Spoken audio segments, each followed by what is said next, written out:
बोलिए श्री सतगुरुदेव महाराज की जय। प्यारी साथ संगत जी, ये अभी बीबी नीलम जी जो कि सतगुरु की महान कृपा के द्वारा ही आपके सामने अपने मन के भाव प्रकट करेंगे।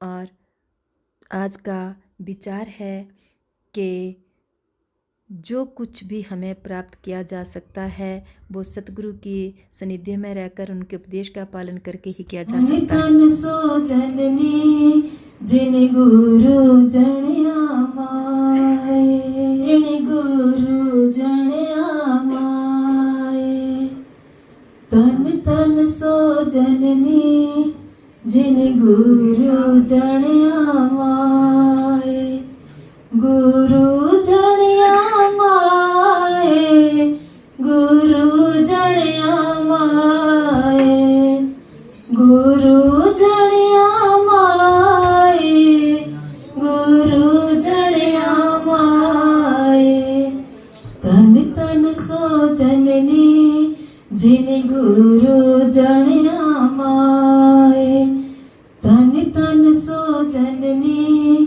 जिन गुरु जनिया माए। मुख्य वेदांताचार्य ज्ञानदेव जी, उनके चरणों में सभी संगत की तरफ से कोटि कोटि प्रणाम करती हूँ। और जिनके उपलक्ष्य में आज हम सभी एकत्रित हुए हैं, सभी साधु मंडली, सभी के चरणों में मेरा यथा योग्य दूरों नेड़ों चल के आई सारी संगत, छोटे बहन भाई, सभी को मेरा यथा योग्य स्वीकार करें। जैसा कि प्यारी साथ संगत जी,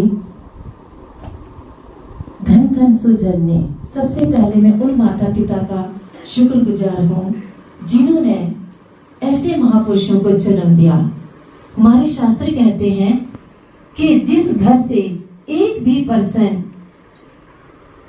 संत बन जाता है, उसे संत की डिग्री मिल जाती है, तो उसके 7 गुण तर जाते हैं।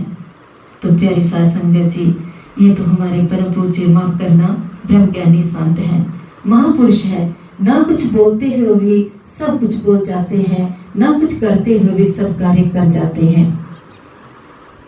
उनकी कृपा का ही आज यह सदका है कि उनके द्वारा बताई गई शिक्षा को ही आज मैं सभी के साथ अपने विचार साझे करूंगी। आज का विचार है कि आत्म उपलब्धि कैसे और किसके द्वारा होती है। सो प्यारी साथ संगत जी, जब कोई भी शिष्य अपना लक्ष्य लेकर, दृढ़ निश्चित लक्ष्य लेकर सतगुरु के पास जाता है, तो सतगुरु जी भी उसे पहली शिक्षा यही देते हैं कि जब भी आप सतगुरु के पास आते हो तो आपका यही फर्ज बनता है कि जो भी सतगुरु कहे उसे कब, क्यों, कैसे, किंतु और परंतु, इस बात को अपने हृदय से, जड़ से ही उखाड़ देना होगा।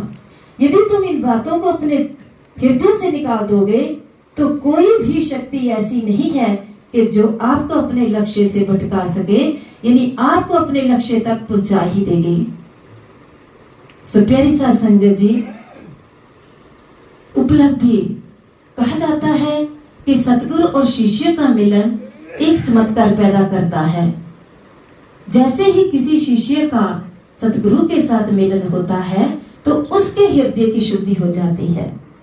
जब उसके हृदय की शुद्धि होती है तो जितना भी उसके मन की वृत्तियां थी वो सारी स्थिर हो जाती हैं, और जो पहले संसार की ओर भागती थी अब वो स्थिर होकर के अंतर्मुख हो जाती हैं। जब वो स्थितियां अंतर्मुख हो जाती हैं तो स्वयं शिष्य अपनी स्थिति में शांत हो जाता है। जब शांत हो जाता है तो वो समाधि अवस्था में अनुभव करता है, वो एक विचित्र अनुभव करता है, और समाधि अवस्था में ही उसे आत्मरस का पान करता है।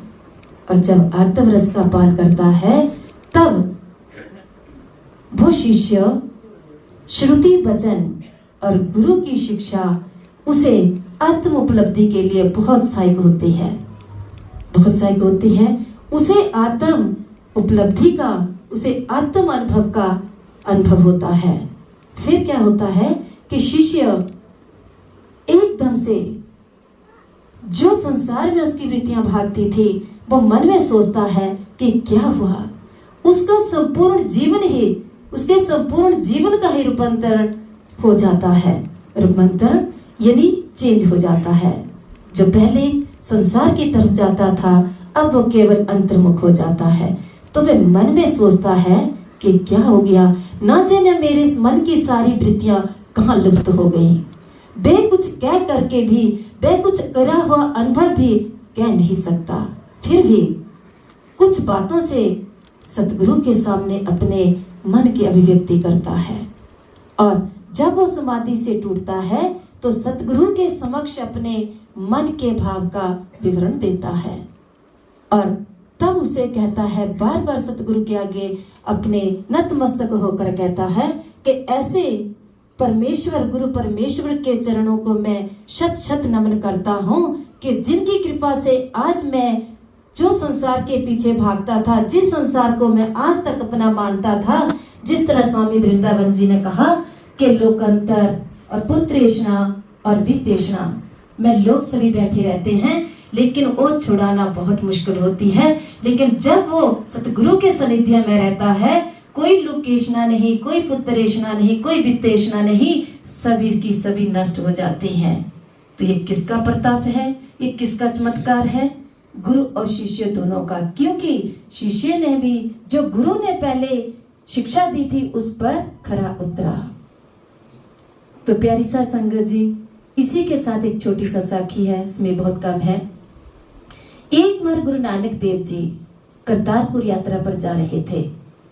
वहां पर पहुंचे, बहुत सारे उनके जो संगत थी दर्शनों के लिए आई।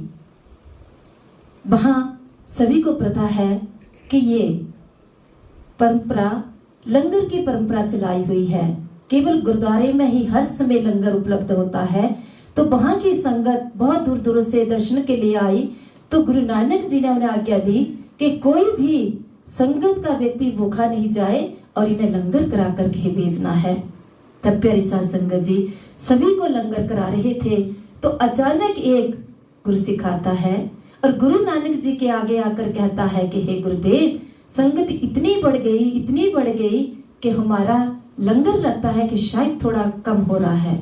गुरु नानक देव जी ने कहा, अरे घबराते क्यों हो, सामने किक्कर का पेड़ है, कोई सिख उसके ऊपर चढ़ जाए और इसकी टहनियों को जोर जोर से हिलाएगा तो जिसकी मनपसंद जो भी मिठाई होगी उसका लंगर चला दो। जिस तरह ये पंडाल भरा है वहां भी सारा पंडाल भरा हुआ था। तो सभी कहने लगे कि ऐसे भी कोई होता है क्या कि किक्कर से पेड़ से मिठाई गिरती है। और तो और श्री चंद जी और लक्ष्मी चंद जी भी वहीं पे उपलब्ध थे। उन्होंने भी ये बात कही कि ऐसा नहीं होता कि पेड़ों से मिठाई गिरे। अगर पेड़ों से मिठाई गिरे तो हर पेड़ पर मिठाई होगी तो अन्न जो निकलता है उसको कौन खाएगा। सारे के सारे धीरे धीरे करके सारे जितनी भी संगत थी उस पंडाल को खाली करके चली गई। लेकिन केवल एक सिख जो भाई लैणा था वहीं पर बैठा रहा। गुरु नानक जी ने उसको बुलाया। जब वो गुरु नानक जी के पास गया तो भाई लैणा ने कहा, गुरुदेव मुझे आज्ञा दीजिए, क्या करना है मैं करता हूँ। गुरु नानक देव जी ने कहा कि आप इस पेड़ पर चढ़ जाइए और इसकी टहनियों को जोर जोर से हिलाएंगे तो जिस संगत को जो इच्छा होगी वो उसकी मन की इच्छा यहाँ से मिठाई नीचे गिरेगी और किसी संगत को भूखा नहीं भेजना। और जब सबका सब लंगर हो जाएगा तो पेड़ से नीचे आ जाना। उस सिख ने वैसा ही किया। जब वैसा किया, मिठाइयां तरह तरह की नीचे गिरने लगी, सब अपनी इच्छा को जमाने लगे।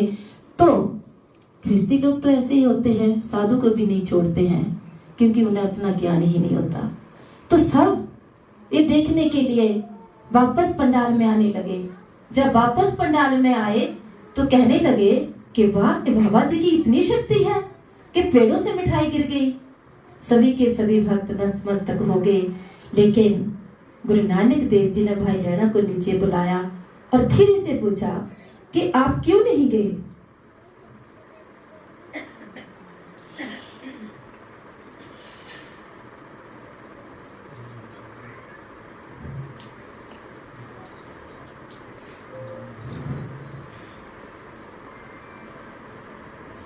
तो भाई नैना ने कहा,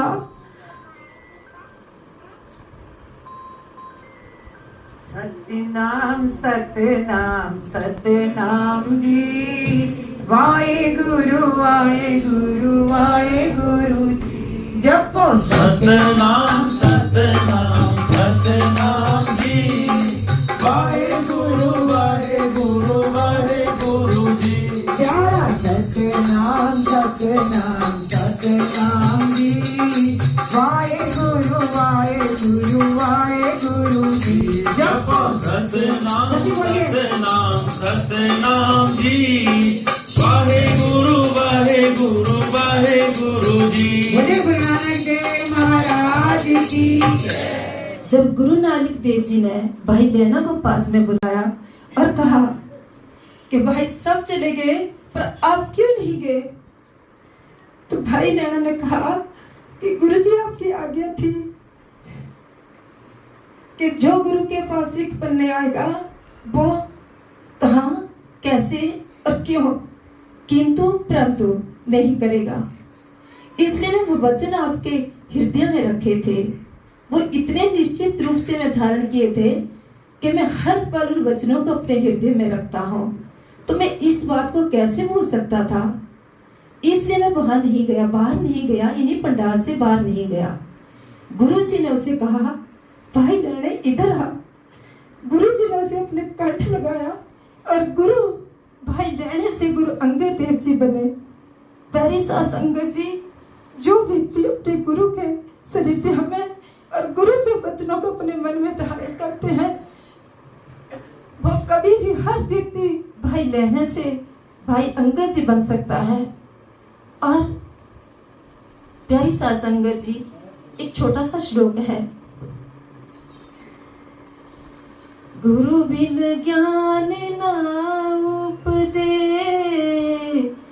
गुरु बिन मिले न मोक्ष, गुरु बिन लखे न सत्य को, गुरु बिन मिटे न दोष कबीरा, गुरु बिन मिटे न दोष, गुरु बिन ज्ञान न उपजे, गुरु बिन मिटे मिले न मोक्ष, गुरु बिन लखे न सत्य को, गुरु बिन मिटे न दोष कबीरा, गुरु बिन मिटे न दोष।